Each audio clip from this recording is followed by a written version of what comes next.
Did you know that when you're on the road with limited data or Wi-Fi, you can still listen to the X-Zone Radio Show with Rob McConnell, The Science of Magic with Gwilda Wiyaka, X-1, Dimension X, Space Patrol, and every minute of the X-Zone broadcast network by calling 213-401-0080, courtesy of Audio Now. No smartphone, app, or internet needed. It saves your data plan, and it's free if you have unlimited minutes. Call 213-401-0080 to listen on any phone, anytime, anywhere. Remember 213-401-0080 for the best of the paranormal, parapsychology, and sci-fi radio programming anywhere, 24/7, 365.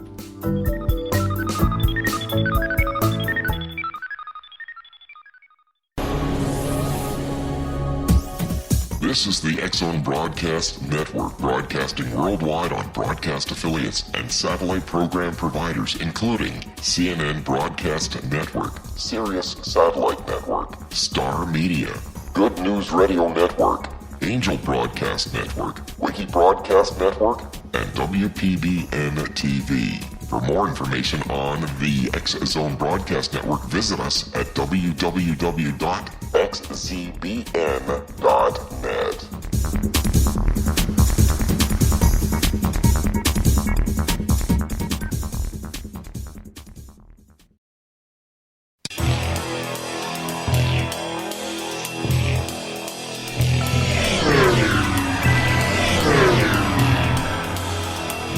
This is A Different Perspective with Kevin Randle. A retired U.S. Lieutenant Colonel, Kevin Randle has been studying UFOs for nearly 50 years. Kevin has investigated some of the most famous UFO cases in the world and has been consulted for dozens of documentaries about UFOs. Considered one of the leading experts into the Roswell UFO crash of 1947, Kevin has written more than 25 books about UFOs, including the recently published Roswell in the 21st Century. Now, here's the host of A Different Perspective, Kevin Randle.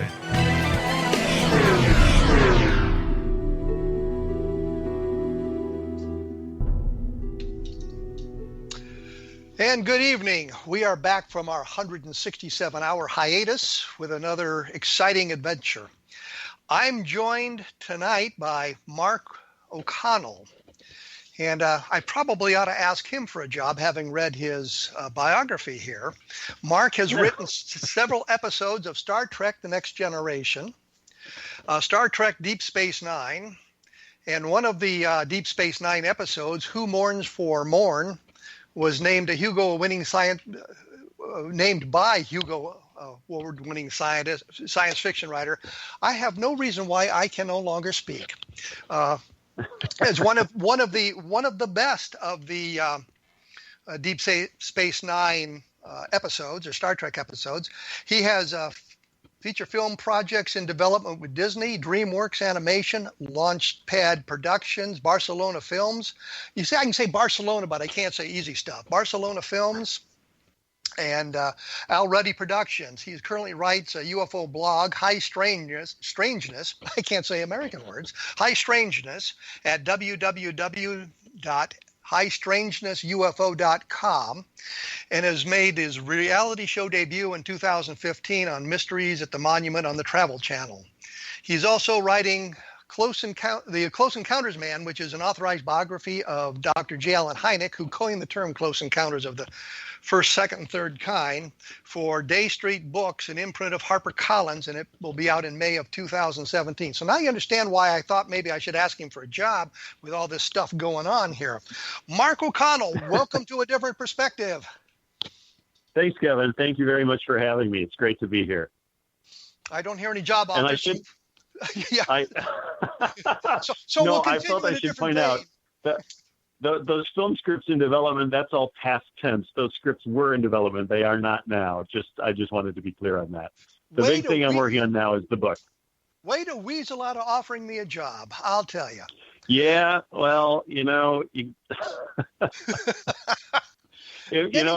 I gave you an opening, then everybody would want one. Now, that is true. Absolutely. And besides, I'm retired, so I just accept the government's money that they send to me for free now. Anyway, perfect. Anyway, the reason that you are here tonight is because we'd corresponded about this. You and Don Schmidt were going to debate the Roswell case on a different radio show, who I will not name, and it was supposed to be put up, I guess, online so people could review it as we do with this show every week. And that the last time we communicated, that hadn't happened. Is that still the case? Yeah, and just to clarify, Don and I actually did have the debate. This was a live debate that took place last month, October, in Milwaukee, Wisconsin, at the Milwaukee Paranormal Conference. Don had challenged me to do a debate at this event on the Roswell slides and the Roswell saucer crash story. So we held the debate in October. And the debate was webcast live as it occurred by that other radio station we will not mention. That station actually sponsored the event, and I was told that the debate would then be posted on that radio station's website so that people could go listen to it anytime. The problem is it's never, as far as I can tell, it has never been posted, even after they assured me that it would be.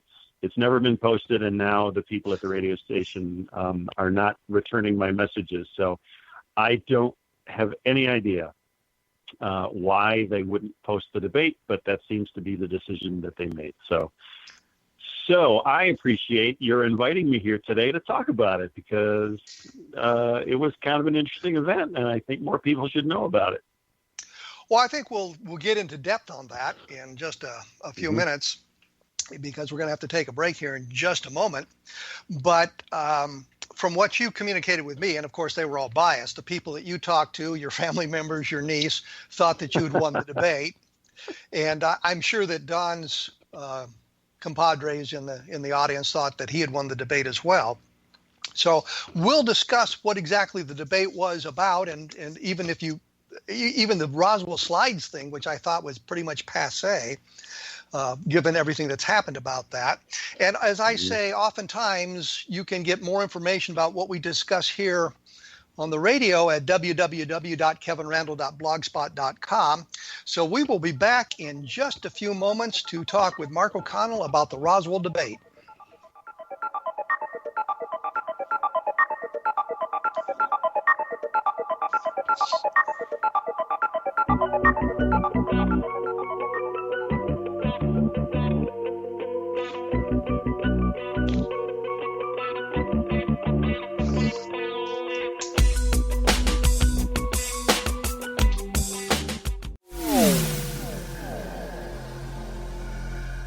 This is Kevin Randle. For nearly 30 years, I have been investigating the case of the Roswell UFO. I have interviewed hundreds of people and stood on the crash site. Now in Roswell in the 21st century, I have reviewed dozens of hours of audio and videotaped interviews, examined hundreds of files that relate to the crash, and have returned to Roswell in an attempt to put all that information into the proper perspective. For the first time in Roswell in the 21st century, I have made a dispassionate reevaluation of all that material and provide a new look at what happened. This is a book that clears away all the clutter that has hidden the truth for so long, strips away the various lies that surround the case, exposes the Air Force attempts at cover-up, and found a core of solid information that tells us all where the case stands today. Roswell in the 21st century will be available in just a few weeks. For more information, please visit my website at www.kevinrandle.blogspot.com.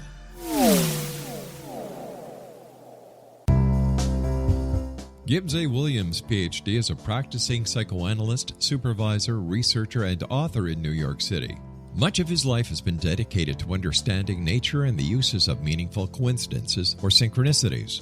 His radical and original non-Jungian, non-mystical, non-magical theory of synchronicities illuminates much of the fog surrounding this challenging and perplexing topic. His ideas and manners are fresh, presented in a style that is both entertaining and highly informative. He is also an expert on crisis intervention, specially focused on violence reduction for the police and citizens, mastering anxiety, frustration, and stress without the use of medication, and effectively preventing and treating heroin addiction. Dr. Williams can be contacted at his email address at gwwilliamsny11@aol.com or visit his website at www.drgibbswilliams.com.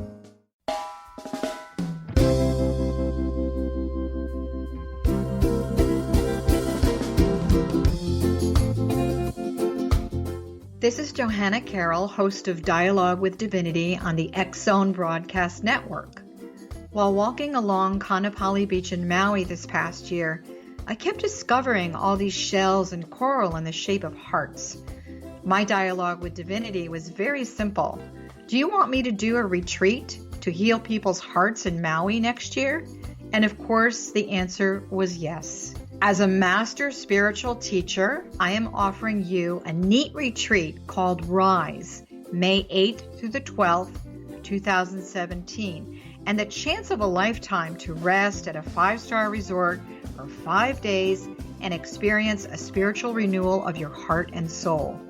Kaanapali is one of the top 5 beaches in the world.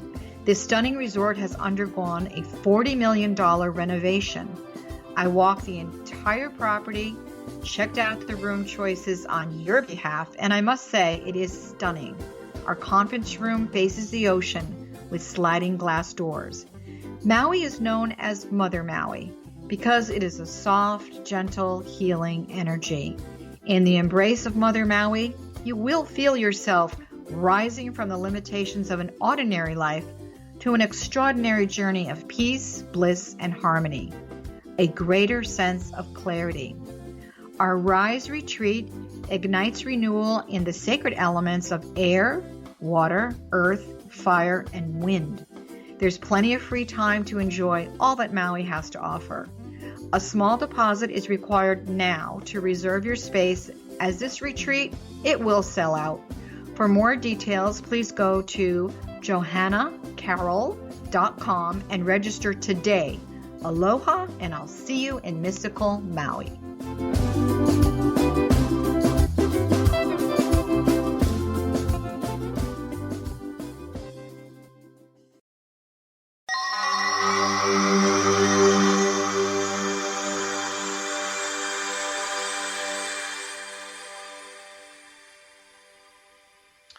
And we have returned with Mark O'Connell. We're going to talk about the Roswell debate he had with Don Schmidt quite a while ago, last month, October, and see if we can't learn a little bit about that.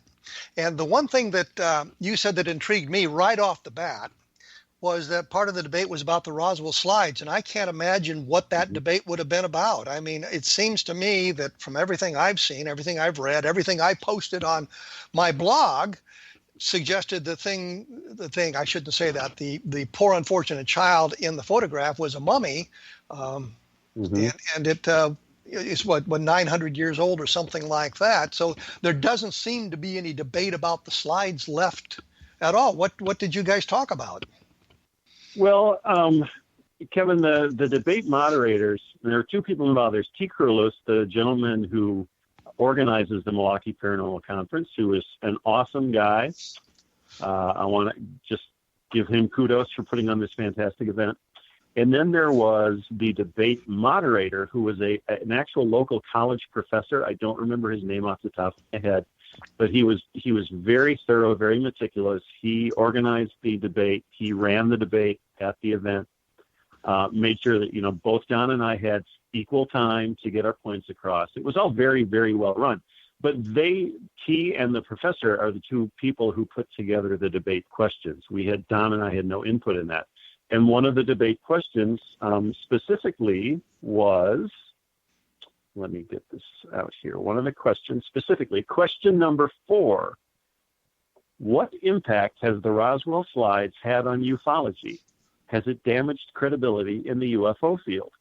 So that was question number 4. So we had actually already been talking for probably at least a half an hour, maybe more, before we got to this topic. But it was most definitely, they were asking specifically about the slides. So But they weren't suggesting they weren't suggesting that there was anything left to discuss about the identity of the image. No. We're now to the point. No, not at all. Not at all. We're now to the point where does it damage ufology?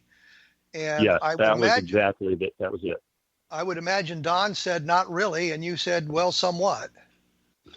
Yes, that would be a fair assessment. Actually, I started out my answer. I started out my answer to that question by quoting Dr. Hynek. In the research I did for my biography of Dr. Hynek, I came across an interview that he did for Omni magazine in 1985, and the interviewer asked Hynek specifically, "How do you feel about saucer crash stories?" And this is what Hynek said, quote, "To be honest, I don't like to talk about crashed saucers because I'm in a position to mobilize public belief. If I came out and held a press conference to say that a saucer has landed and the creatures were in deep freeze at right field, quite a few people would believe me. But it wouldn't necessarily be true, and it certainly wouldn't be science. I won't jeopardize my reputation for the sake of a story," unquote. So, I just said when the world's leading expert on UFOs won't jeopardize his reputation by repeating saucer crash stories, that tells you all you need to know about saucer crash stories. And I went on to say that I thought that the Roswell slide story really had a horrible effect on ufology because it created a terrible double standard. So the way I described this was, let's look at a scenario where some people come across an artifact that they believe proves that Earth has been visited in 1947 by aliens and flying saucers. Those people make a bold public announcement that they have physical evidence of aliens on Earth, but soon after that, they realize that this artifact was actually of earthly origin, nothing alien about it. So they're forced to retract their public announcement and admit to the world that they made a big mistake. Now, that scenario obviously describes the Army Air Force, right? In 1947, it's exactly what they did. They came across this supposed artifact that supposedly showed that Earth had been visited by aliens. Then they had to retract that statement and say, oops, our mistake, it's actually from Earth. But that also describes Don Schmidt's Roswell Dream Team and the way they handled the Roswell slides. They did the exact same thing the Air Force did. They made a bold public announcement that they had found this artifact that proved that aliens had visited Earth. They showed it off in public, and then almost immediately had to retract their announcement and say, oh, we messed up. This is actually something from Earth. So my question to Don was, okay, you take those two stories, you want us to give the Air Force absolutely no benefit of the doubt, but you want us to give you full benefit of the doubt. And I said, if the Air Force doesn't deserve the benefit of the doubt, why do you?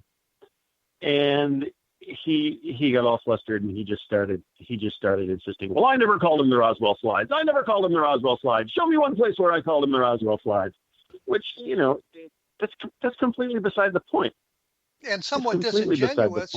It was somewhat disingenuous simply because if you go back and you listen to what Tom Carey was saying from the very beginning, he was saying that the moment he saw the image, he thought immediately of descriptions of the Roswell bodies that he had been given by witnesses and thought this linked directly to them. I wanted to say one other thing. The Air Force actually never said they had an alien spacecraft. They said they had a flying saucer. And if you put it if you put it in the context of 1947, flying saucer meant a lot of things, one of which was alien spacecraft, but it also meant a lot of other things. So, the Air Force didn't really say we have a crash saucer with alien bodies. They said we have captured a flying saucer. And the story was very vague until we got to Ramey's office. But having now said that, to clarify that point, I think that you're also correct when you say that they made the announcement that they had this was an alien creature that had been recovered at some point, and they connected it directly to Roswell with a number of the witnesses they brought in. So they connected it to Roswell. So it's somewhat disingenuous to say, well, I never called them the Roswell slides, which he may never have said. I think that was a term coined by more of the debunkers. I began calling them the not Roswell slides simply for that reason. But the point, you've made a good point. So Don was kind of flustered by the comment from what you say. Yeah, and he never really responded to my question. If the Air Force didn't deserve the benefit of the doubt, why does he? I think that's a fair question to ask. If he wants to say, "Oh, the Air Force lied about the whole thing, but we didn't. We just made a mistake," I think that's a grossly unfair double standard, and I think that's the kind of thing that damages ufology, because it basically tells the world we are not holding ourselves to a high standard. We will forgive ourselves for making really, really stupid mistakes. And it's not the first stupid mistake they've made. You've been involved in this story for a long time. How many smoking guns have there been that turned out to be complete fakes? The alien autopsy film, yes. the Frank Kaufman escapades, all of that stuff. So-called smoking guns that have just turned out to be absolutely untrue. So, how many times can you keep coming up with smoking guns? So again, this is my response to, yes, I believe it has damaged ufology. And I would respond by saying, the alien autopsy was not something that came out of ufology, and almost universally it was panned from the very beginning. It was others who glommed onto it and thought this was the end all be all. But in dealing with the alien autopsy, I mean, there were problems with it from the very beginning, from the six-fingered aliens to the idea that it was somehow connected to MJ-12, not to mention the classifications that were supposedly on the film canisters. It bore no resemblance to anything ever used by the United States military at any time. And the ridiculous idea that the guy had absconded with 23 small canisters of film of top secret material, and nobody ever noticed it was missing when it was well known in top secret projects. They would count the frames to make sure every frame had been returned. So, I mean, with alien autopsy, it went out over the world and it didn't do us any favors. But for the most part, many of us in ufology realized it was a hoax. Frank Kaufman, I take full credit for, but I never referred to him as a smoking gun. It was just other information that we had from a guy who we'd been pointed to by Walter Hott, who we thought was a very credible source and was kind of engineering things in Roswell for all of us to respond to. So, given all of that, it's still, the thing that bothers me about the Roswell slides is that, unlike some of that where we really weren't involved, or we were involved but not calling it the smoking gun, with the Roswell slides, that's exactly how it was presented to the world. Yeah. Well, and the Roswell slides event actually led directly to this debate that Don and I had last month, because shortly after the big reveal in Mexico City, it was announced by MUFON that Jaime Maussan would be one of the keynote speakers at their next UFO symposium. And I've been involved with MUFON for a couple of years. So I wrote a letter to Jan Harjan, I think that's the name, the CEO of MUFON. And I just said, I don't think it's right that one of these guys who was on stage in Mexico City promoting the Roswell slides should be a keynote speaker at our UFO symposium. And he wrote back and said, well, I understand. I appreciate what you're saying. But he said, we've had these speaking engagements booked up a long, long time, long before the Roswell slides thing came about. And he said, Jaime is only going to be talking about his collection of UFO images. Okay, well, I wrote back and I said, okay, but I said, in future, how about if anytime one of these Roswell slides guys is invited on stage, how about if you also invite someone else to share the stage with them, someone who can actually call their story into question and present alternative viewpoints. So having proposed that to Jan, when Don challenged me to do this Roswell debate, I thought, oh, well, that's exactly what I've been suggesting should be done. So that was why I accepted the challenge. That, okay, here's my chance to put my money where my mouth is. And so you were unsuccessful in getting Jaime Maussan canceled. I would have thought if you're a legitimate research organization and you found something like this has gone on, even though he's been invited for a long time. I imagine there's other instances where speakers have been canceled simply because they have feet of lead. They have gone over the deep end, and their credibility has suffered badly. I don't understand why MUFON insisted on. Well, I guess he's a big draw though, and it would become monetary. I think probably that's the heart of the matter right there, what you just said.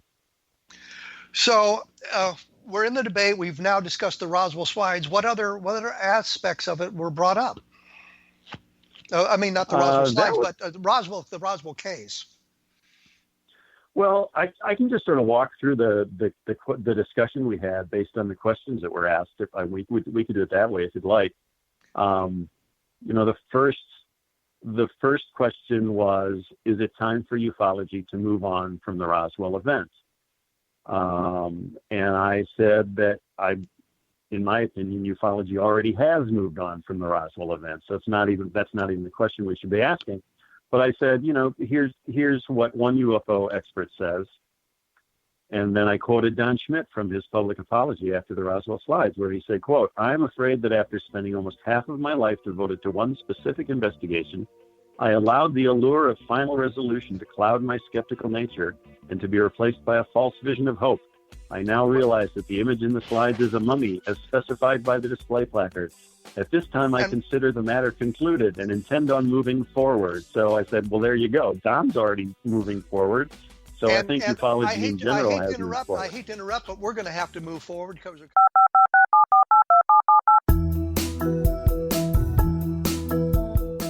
Did you know that when you're on the road with limited data or Wi-Fi, you can still listen to the X-Zone Radio Show with Rob McConnell, The Science of Magic with Gwilda Wiyaka, X-1, Dimension X, Space Patrol, and every minute of the X-Zone Broadcast Network by calling 213-401-0080, courtesy of Audio Now.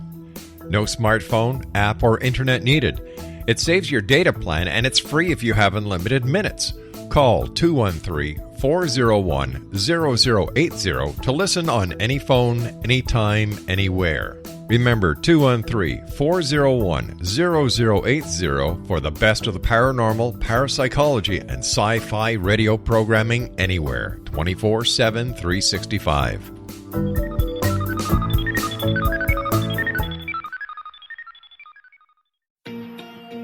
Wouldn't you love to know the secret to everything? Well then, meet Dr. Kimberly McGeorge and her cutting-edge breakthrough knowledge that combines science with possibility. Dr. Kimberly brings real-life answers and healing to those open to alternative solutions. She teaches solution-based programs and classes that will change all areas of your life forever. Specializing in conscious creation, intuitive readings, and energy medicine, you can rapidly shift health, relationships, business, and money in abundance challenges quickly.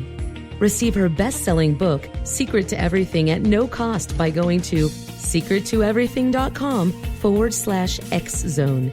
That's right, transformation can start now. Just go to secrettoeverything.com/X-Zone and receive Dr. Kimberly's book for free.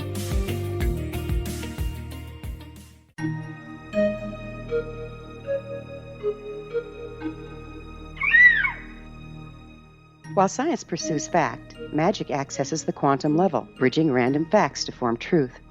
As long as science and magic remain separate and polarized, the truth cannot be known. I'm Gwilda Wiyaka. Join me on the Science of Magic radio program, dedicated to unification and evolution of consciousness. During each episode, I'll be speaking with experienced and respected scientists and mystics.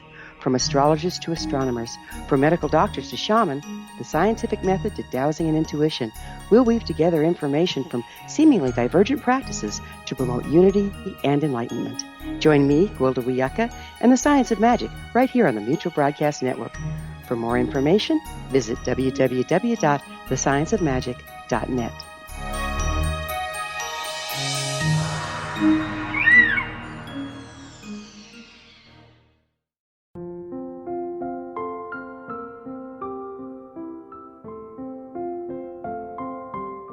I am Dr. Carl O. Helvey, founder, president of a new cancer foundation focusing on evidence-based physical, mental, and spiritual interventions, including natural cancer cures, prayer, meditation, affirmations, nutrition, and other related holistic cancer prevention and cure modalities.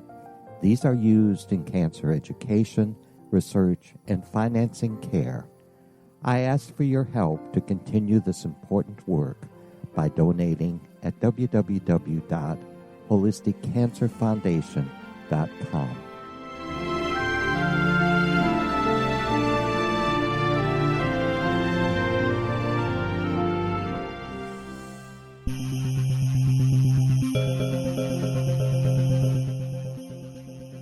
And we are back. I think on the last segment we were a little bit long and we might have missed some of that.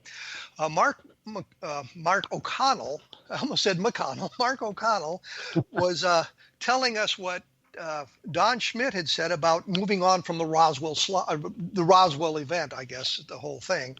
So can we revisit the last part of that quote, Mark, and what exactly did he say at the end of that? Sure. In Don's public apology for the Roswell slides, he said, "At this time, I consider the matter concluded and intend on moving forward," unquote. So as far as, is it time for ufology to move on? Yes, the point I made in the debate was, yes, it already has moved on, and Don agrees. And then Don did agree with me, actually, in the debate. So there was no argument there. Yes, time to move on.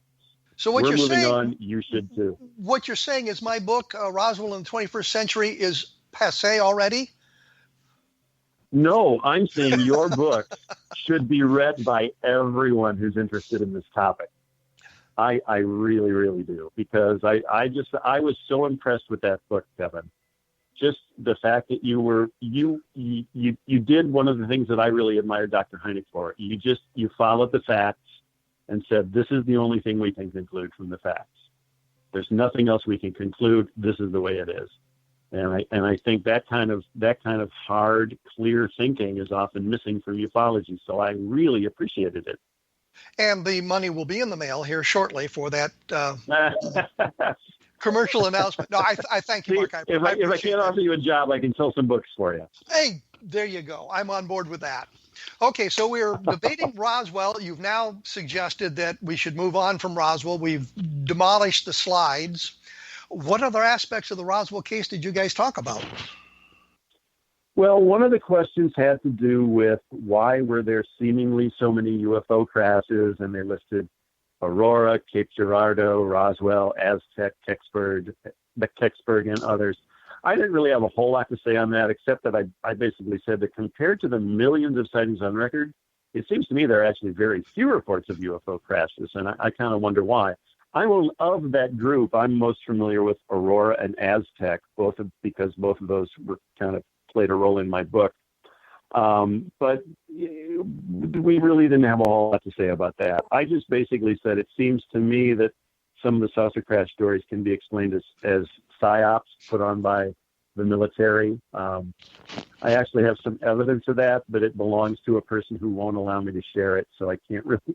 Unfortunately, I can't go into the story, but I have a sneaking suspicion that some of these UFO crash stories have a lot to do with misinformation spread by our government, and I think probably a lot of people would agree with that. Well, the one thing that I've always said is, you take a look at some of the lists of UFO crashes. There's like 300 plus.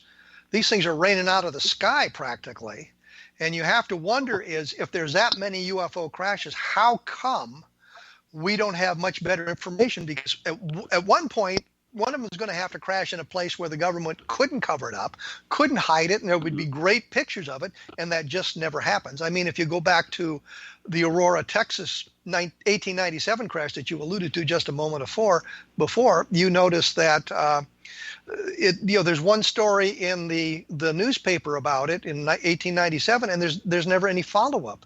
And you're thinking, well, what happened to this thing? You've got all these, and it's buried. The guy's buried in the cemetery there in Aurora, Texas.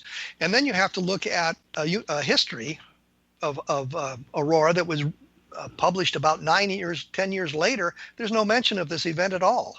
And you think, well, the government and the CIA wasn't there to suppress the information, so what happened to it? Because that would have been a big event if it had truly happened. Yeah. So you know, yeah. I get on the UFO crashes, and I will always say that you look at the quality of your car. You know, if you grew up in the 50s and 60s, there were all kinds of problems with your cars, and they were stalling and braking. And in today's environment, they work a lot better than they used to. And I would think that a race that has been able to defeat the problems of interstellar flight would have solved some of the problems that they would run into in planetary exploration. Of course, that doesn't get away from the guy that pushes the wrong button, but that's a whole other argument. I'm glad you brought that up, though, because I think that's a worthy point. I mean, I do have a hard time believing, okay, if these alleged aliens have traveled across the universe or traveled from another dimension or another time or wherever it may be that they've come from, how could they get all the way to Earth and then not nail the landing? It makes absolutely no sense. You're right. I mean, there's always the guy pushing the wrong button, but that's very hard to believe. So I'm glad you brought that up. Okay, so you talked about other UFO crashes. Did you talk anything specifically about Roswell? I mean, in the debate? Yeah. There was a question about. In fact, the next question up was, what were Major Jesse Marcel's motives in going public about the Roswell event later in his life? And this is the kind of question I just took for granted. Don knows Roswell trivia inside and out, of course, and I don't. So I knew I would be at somewhat of a disadvantage in some respects in this debate. So, but my answer to this question was basically, why did Jesse Marcel go public after whatever 30, 40 years? And to me, it seems pretty clear. You look at human nature. It was just embarrassment. He was made to look pretty stupid back in 1947 by his superiors when they pulled the rug out of the flying saucer story and said it was a military balloon. And it seems clear to me that after living in shame over that moment in life, out of the blue, some UFO researchers approach him and say, hey, tell us what really happened. Well, what do you think Marcel's going to do? I mean, if you understand anything about human nature, you'll understand his decision to tell his story to an eager researcher who is clearly receptive to his story. So, but, I don't know for a fact. This is just my opinion. I'm not calling anybody a liar. I'm just saying after 20 years of feeling shame and anger, and somebody shows up at your doorstep and says, hey, tell us what really happened. Well, of course you're going to tell your side of the story. There's no mystery there. I'm not sure that's really valid, having done an awful lot of research into this myself. I know that Marcel was chatting with his pals who were ham radio operators and had mentioned that he'd picked up pieces of a flying saucer, and that was how Stan Friedman got a hold of the story.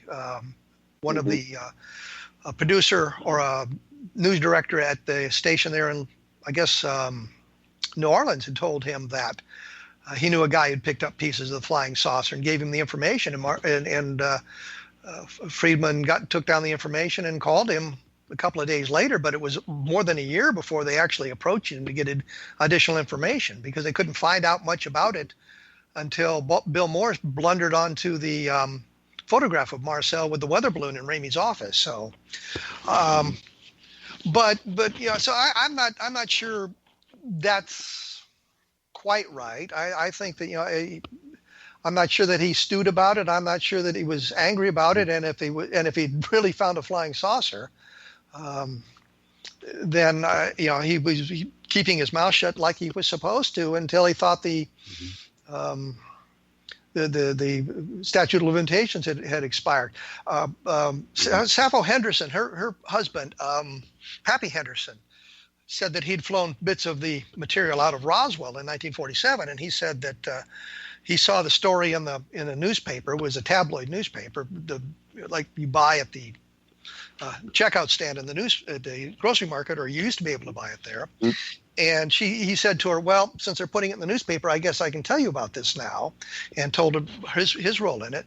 But the gag on him was actually it didn't mean he had permission to tell, because it was a classified material, and even if it's in open sources, what he's done now is confirm the validity of it, which is a good thing for reporters, but not necessarily a good thing for keeping secrets.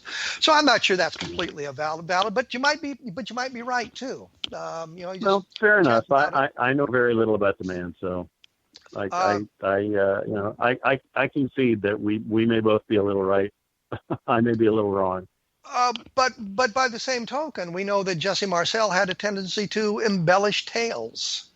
And if you go back and you're looking at the shooting script for the program UFOs Are Real, and Marcel's on, no, I'm sorry, it's in the book For the Sake of My Country by Linda Corley, who interviewed Marcel at length, and she's talking about that. Marcel is starting to tell the tale about how he had performed an emergency appendectomy on a soldier, getting instructions over the radio. And his wife says, "Oh, not that story again." So it suggests that he liked to tell stories too. So I'm just really kind of ambivalent about that, especially with what we know today. So that's my take on it, and I keep interrupting you when we should be talking to you about what you learned in the debate or what you said in the debate. So we've dealt with Marcel. We're getting close to, I'm warning you, we're getting close to a break here. But what other things came up in the debate? Well, they for the final big question, they asked, what's the most important issue for ufologists today? And I took the opportunity to say that I just think we need to move beyond the nuts and bolts approach to the UFO phenomenon, which is exemplified by the Roswell mystery. And I quoted Hynek again from a 1975 letter he had written to Carl Sagan, where he said, "I do not and have never supported the idea that UFOs were nuts and bolts hardware from some very distant place." And so I just used that quote to say, yeah, I think ufology would be better off if we looked at the totality of the phenomena. Why do UFOs behave like solid objects one second and then take on non-physical aspects the next? What game are they playing? I think those are the things that will move ufology forward. And I'm sad to say that when I gave that answer, Don's response was, "Well, Mark, you have to understand, Dr. Hynek had a brain tumor at that point, so you really can't go by anything he said." And I got to tell you, Kevin, I was deeply offended by that. And I just said, "Oh, I get it. So when Dr. Hynek disagreed with you, it was because he had a brain tumor and he had impaired mental facilities?" I was really, really, really offended by that. I don't know how people in the audience felt. Probably don't know enough about it to have an opinion. But I was deeply offended. What a cheap shot. Actually, what I would have said in response to that question is, Carl Sagan had said to the Condon Committee back in the 1960s that we could expect one alien visitation every 10,000 years. Yeah. Mm-hmm. And then I would have said, when do we start counting the 10,000 years? And don't you think that if a civilization arrived here at Earth, an alien civilization arrived and saw that we were moving into an industrial age, or we were in the industrial age, or we're moving in the atomic age, wouldn't that suggest to them that here's something that we maybe should study? That once we've set up the signal that we're here, that maybe they would be coming back more frequently, which would explain why we see more of them today than we did 200 years ago. As just a thought. I'm glad you brought that up too, because Carl Sagan is actually the bad guy in my book. I'm happy to say. Because, one of the amazing things I learned in researching the book was that Sagan and Hynek had a very, very long-lasting relationship as colleagues, astronomers, and they butted heads quite a bit over the UFO topic, and it made for some really, really interesting stories, and it's all in my book. Well, I will say one thing before we take our next break here, and that is simply that Carl Sagan got the highest per word rate that I know of that any author ever got. He got, I think it was $2 million a word, and what they bought was his name, Carl Sagan, and he wrote the book Contact out of that, which I can't really get through, but I figured they bought it based on his name and nothing else. We're going to have to take a quick break, and we will be back with Mark O'Connell talking about this. And as I say, additional information you can usually find at www.kevinrandle.blogspot.com. And we will be back shortly.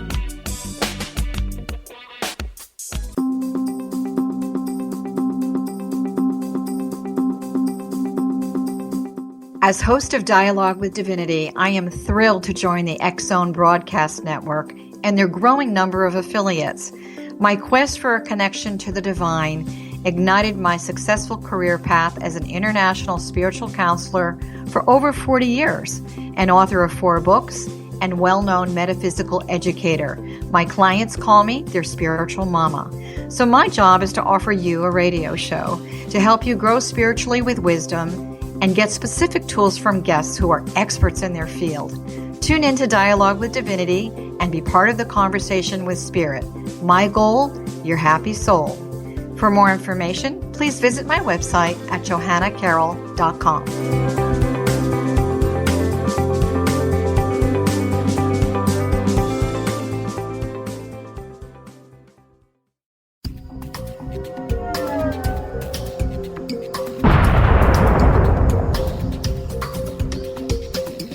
Coming soon to the X-Zone Broadcast Network is A Different Perspective with me, Kevin Randle, as your host. We'll be taking a close look at what is happening in the world of UFOs today with side trips into the paranormal. Guests will range from those who are household names to those who have a different perspective on a variety of topics. No topic will be taboo, but there will be tough questions asked as we all search for the truth about UFOs, the paranormal, and those things that excite us. Sometimes we'll agree with a guest and sometimes we won't, but we'll try to keep the program topical. For those of you who would like to read, be sure to visit www.kevinrandle.blogspot.com and remember to listen to the other fine programs on the X-Zone Broadcast Network at www.xzbn.net.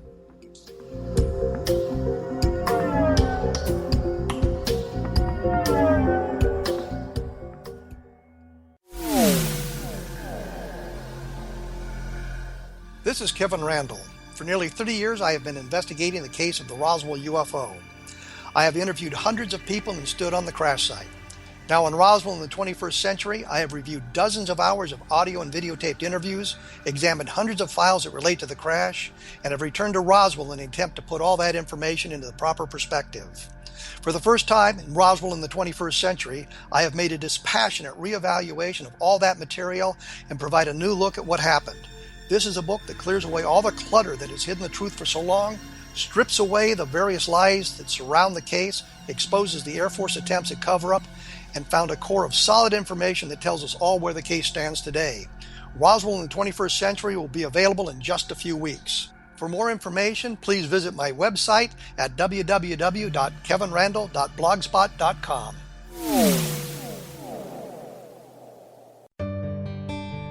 Afterlife expert Roberta Grimes was the first one to say that dying can be fun. Now her best-selling book, The Fun of Dying, is available in stores worldwide. So if you wonder whether death ends life, how it feels to die, or what heaven might be like, The Fun of Dying was written for you. And if you have always been afraid of death, or if you worry that your life has no meaning, let The Fun of Dying ease your fears and bring new meaning to your life.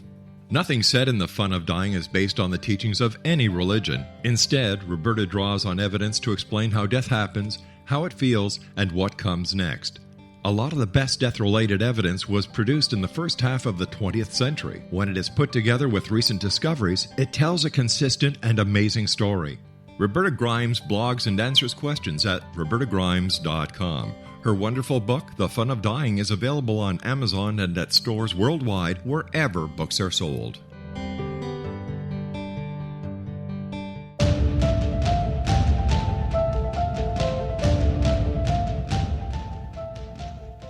And we are back with Mark O'Connell, who has website, www.highstrangenessufo.com. And he's doing a book called The Close Encounters Man, which is due to the publisher, I guess, in May of 2017, about J. Allen Hynek and his UFO research. When we left, we were talking to Mark O'Connell about the debate he had with Don Schmitt and some of the points that came up. And I guess the next question that I would have is, did you stick strictly to the topic of Roswell, or did you motor into other areas of the UFO phenomenon? There were a couple little side routes. There was one question about disclosure, and my answer was, I guess, kind of short. I think disclosure is a fairy tale. I think if disclosure was going to happen, I believe it would have happened by now, and I believe it would have happened because the aliens decided to make it happen. I think if you're into the disclosure school of thought, I think I don't see how you could possibly think that our government would have the upper hand in that relationship. I think that the decision of when the reveal is going to happen would be totally in the hands of the aliens. And that's what I've said for years, that the disclosure is not up to us. It's the aliens are going to decide we're here, and we're going to announce it, and we're going to be sure at that point. So I think disclosure. How could it be any other way? Other than if the government decided to come out and says, yeah, we found a flying saucer and this is what we've learned from it. But there's no motivation to do that. Why? I can't see any point in that. So you discussed a little bit about disclosure, other aspects. That was really it, to be perfectly honest, except for, the final question about, what's the best way for ufology to move forward, which we discussed a little already. I just basically felt we need to get away from thinking that we need to prove everything, because I think it's fair to say that the UFO phenomenon has always remained impervious to proof, almost to the degree that it's purposefully doing so. I think ufology needs to be asking questions like, why does the true nature and purpose of the UFO phenomenon always seem to remain just out of reach? What do UFOs mean? What do they mean to us?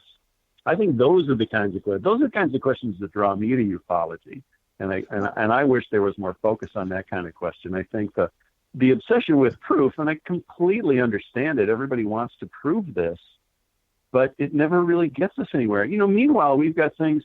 When the Roswell slides are sucking up so much oxygen in the room, meanwhile, we've got really fascinating things that, in my opinion, are still mysteries, like Betty Hill's star map, or the police squad car in a museum in northern Minnesota driven by Deputy Val Johnson, when a bright light shot inside the car, and you've got this car in this museum. It's got a smashed windshield. It's got smashed lights. It's got bent radio antenna because a strange UFO collided with it on a lonely road in Minnesota. Those stories just sort of sit there. They just sort of languish. Nobody even looks at them. And I think those are much meatier stories, in my opinion. So that was kind of where the debate ended up, was sort of what do we look at next? How do we move ahead?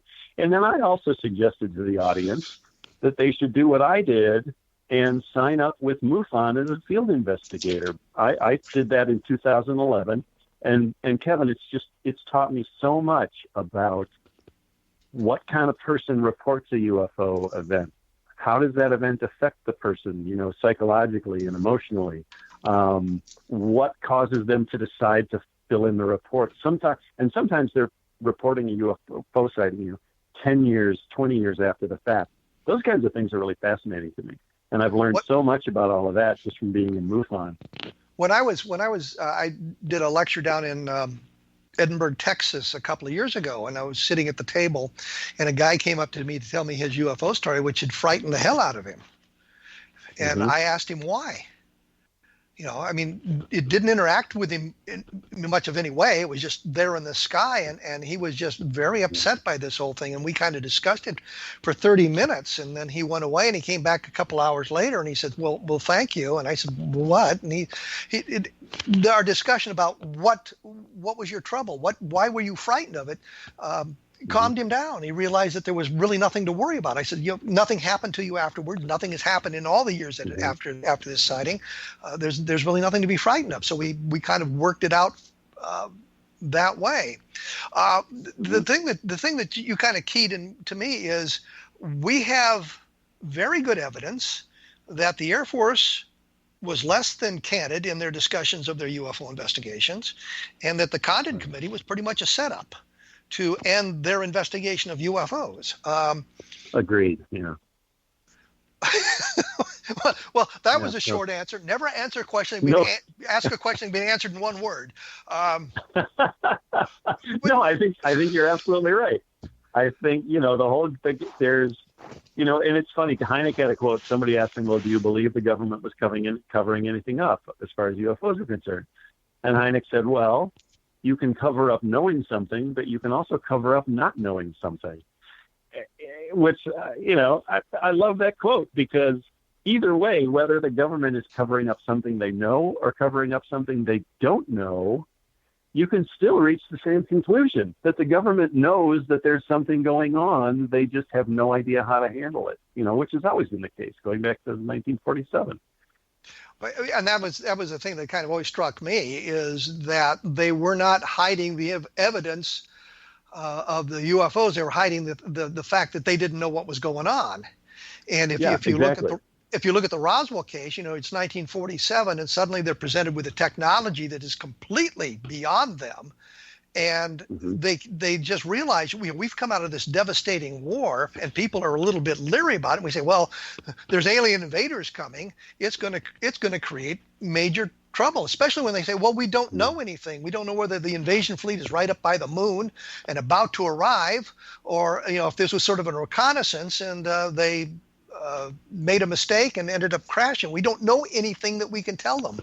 So you're right. It's either a cover-up of ignorance, or they have something that they think is going to be so devastating that they don't want to admit it to people, and that would be the whole thing. You look at the whole history of the UFO phenomenon, you can see that the government set up investigations, oftentimes classified investigations of UFOs. So there's something going on, which is not necessarily to say it's alien in nature, but it's something that's going on. Yeah, definitely. Well, I had alluded to earlier this piece of evidence that I can't share, and it's unfortunate that I can't, because it's basically a personal letter written from someone in the Air Force in the early 1950s to a friend, describing a sort of an officially sponsored UFO encounter between some servicemen and a supposed captured UFO. Turns out the story is just completely taken from Frank Scully's book, his UFO book from 1950. So Behind the Flying Saucers. Strange mystery. Yes, Behind the Flying Saucers. So it creates this huge question of, well, why on earth was this person in the Air Force writing a letter to a friend, obviously violating whatever security clearance he had, repeating this story? The whole thing is so bizarre. That's why I said it all makes me think this has all got to be a big psyops by the government. It's like, show people just a little bit of your proof that the UFOs exist, and then make them feel stupid for believing it, and then they'll think twice in the future about saying, yes, I saw some UFO stuff. It's all just sort of this mind game to sort of expose people to the truth and then pull it back so that they'll never talk about it, because they know what'll happen to them. It's really an interesting story. Which is exactly what they did at Roswell. Showed a little bit of it and then pulled it back within 3 hours. Yeah. I didn't know if you were aware of that. Well, we've just about reached the end of our rope here, about run out of our time. I would like to say to Mark McConnell, thank you for sharing. Mark O'Connell, I'm sorry. It's too many Connells running around here. You've been so good, Kevin. You've been so good. This is the first time you got it wrong. I've blown it. Mark O'Connell, for his assistance in understanding some of the Roswell case and what was going on. His website is www.highstrangenessufo.com. So you can take a look there and see what his opinions are. He's writing the book, The Close Encounters Man, about J. Allen Hynek, which is, I guess, due for publication in May, or is it due to the publisher in May? No, it's already at the publisher. It's coming out to bookstores in May 9th. Okay. Yeah. It'll be out. It's also available. Yes. Can I say it's available for pre-order on Amazon right now? You can say that, but we'll probably edit it out at some point. That was a joke, guys. Well, I know. I'm glad I said it. Okay. So the book will be out in May of 2017. And Mark has had a wonderful career, and he won't offer me a job in writing anything in Hollywood, so I probably will never speak to him again. But if you want additional information, you can find it at www.kevinrandle.blogspot.com. And if you want more information about the Roswell case, at least from my perspective, which I guess we could now call a different perspective, it would be Roswell in the 21st century. And so now that I've managed to plug my books and everything, Mark, anything you'd like to say in closing here? Yeah, I just threw it to you. Just thank you for having me on the show, Kevin. I really appreciate it. It's been an interesting situation to end up in, being this sort of voice of an alternative theory of Roswell, but it sure makes life interesting. Well, there you go. Well, thank you once again, Mark O'Connell. We will be back next week with another exciting episode of A Different Perspective. And as I say, you can listen to previous shows. The links are always up at www.kevinrandle.blogspot.com for those of you if you've missed something in the past. And we will be back next week with, I'm thinking, John Greenwald from the Black Vault. So stay tuned for the next program and tune in next week for John Greenwald. Thank you for listening to this.